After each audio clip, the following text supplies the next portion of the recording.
E hoje eu vim aqui para a gente falar sobre modos gregos, vamos desmistificar o seu uso e a sua história. Vem com a gente!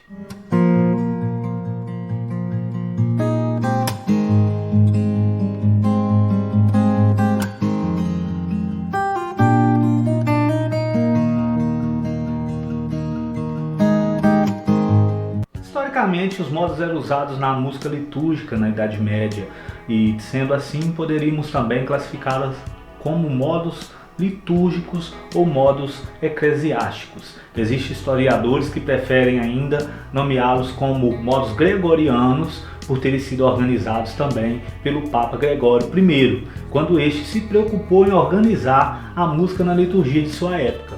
Outros nomes são modos litúrgicos ou modos eclesiásticos. Segundo alguns, esses nomes são preferíveis porque foi descoberto que os modos gregos da antiga Grécia não eram os mesmos dos modos da época medieval até hoje. Então vale lembrar que no final da Idade Média, a maioria dos músicos foi dando notória preferência aos modos jônio e o modo eólio, que posteriormente ficaram populares como escala maior e escala menor.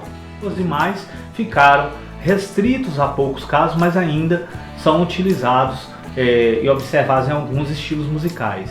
O sétimo modo, o lóquio, ele já foi criado pelos teóricos da música para completar o ciclo, mas é uma raríssima utilização e poucas aplicações a gente vai encontrar por aí. A gente sabe que as escalas são divididas em intervalos e, de fato, o modo lóquio ele existe como um padrão intervalar, mas não como um modo efetivamente, visto que a sua ausência de um quinto grau, uma quinta justa, impede que haja a sensação de repouso na tríade sobre a nota fundamental.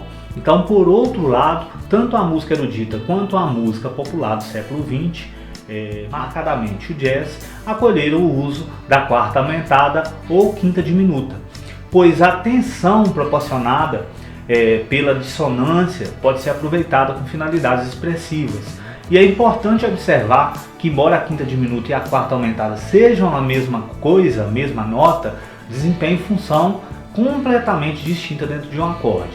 A quinta diminuta faz parte da tríade ou da tétrade, ou seja, da estrutura básica do acorde, enquanto a quarta aumentada desempenha a função de tensão do acorde.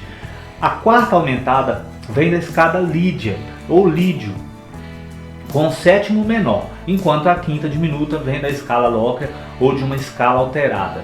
Por não fazer parte da estrutura do acorde, os músicos preferem chamar a quarta aumentada de 11ª aumentada, ou simplesmente a gente coloca sustenido 11, deixando bem claro que se trata de uma tensão, já que a quinta diminuta recebe essa denominação e costuma ser usado apenas como bemol 5.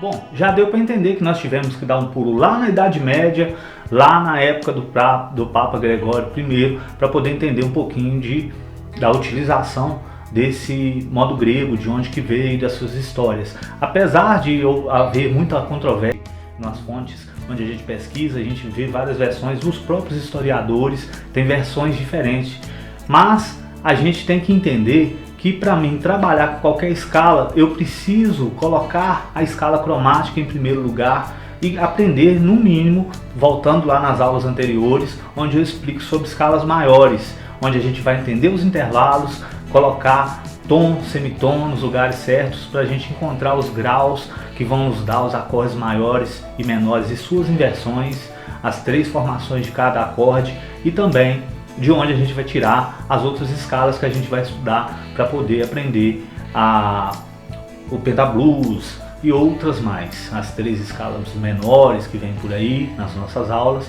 mas eu não posso deixar de trazer esses fatos para vocês e a gente entender o sistema musical como um todo.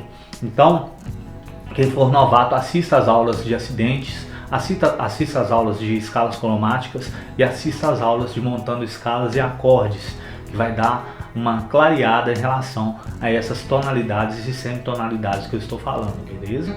Segundo o próprio Wikipedia, os modos baseiam-se atualmente na escala temperada ocidental, mas inicialmente eram as únicas possibilidades para a execução de determinados sons. E desde a Grécia Antiga, os modos já se utilizavam com características de espécie de música que era executada. Ou seja, os modos bem definidos, então, eram aplicados de acordo com a situação. Por exemplo, se a música remetia a um culto, se a música remetia a um culto de determinado Deus, deveria ser determinado modo, e assim para cada evento que houvesse música. Com o temperamento da escala e a estipulação de uma afinação padrão global, como a gente conhece, os modos perderam gradativamente a sua importância, visto que a escala cromática engloba a todos e harmonicamente foi possível classificá-los dentro dos conceitos maior e menor. Bom, com a afinação a gente já sabe que a frequência ficou determinada e possibilitou o desenvolvimento de melodia juntamente com a harmonia, e com isso, na atualidade, os modos facilitam a compreensão do campo harmônico e da sua caracterização, mas não possuem funções individuais. Devido ao uso do temperamento igual na música moderna, não mais estabelecemos diferença entre bemol e sustenido na escala cromática. Há então, com as notas enarmônicas, ainda uma restrição para o emprego de modos na música, senão como elemento teórico. Modos pode ser entendido como extensão da escala natural de Dó maior. As notas Dó, Ré, Mi, Fá, Sol, Lá e Si fazem parte do Dó jônio. Se aplicamos essas mesmas notas transformando a tônica em Ré, teremos Ré, Mi, Fá, Sol, Lá, Si, Dó, um Ré dórico. Em Mi teremos Mi, Fá, Sol, Lá, Si, Dó, Ré e Mi, um modo frígio, e assim por diante. Bom, não vim aqui para poder complicar a cabeça de ninguém. Como eu disse, a gente entende a escala cromática, entende a escala de Dó natural, de onde a gente tirou aquela fórmula de tom, tom, semitom, tom, tom, tom, semitom, a gente já tem um entendimento de graus onde a gente vai fazer a aplicação desses modos. A gente vai fazer na prática também, tanto professor de violão, quanto professor de teclado, quanto no canto, a gente vai usar para poder fazer exercícios nos vocais, etc. Então, para poder definir o que é modo, eu posso falar que modo nada mais é do que uma série de sons melódicos pré-definida. Ao todo são 7, tá? E mais 7 variações destes modos.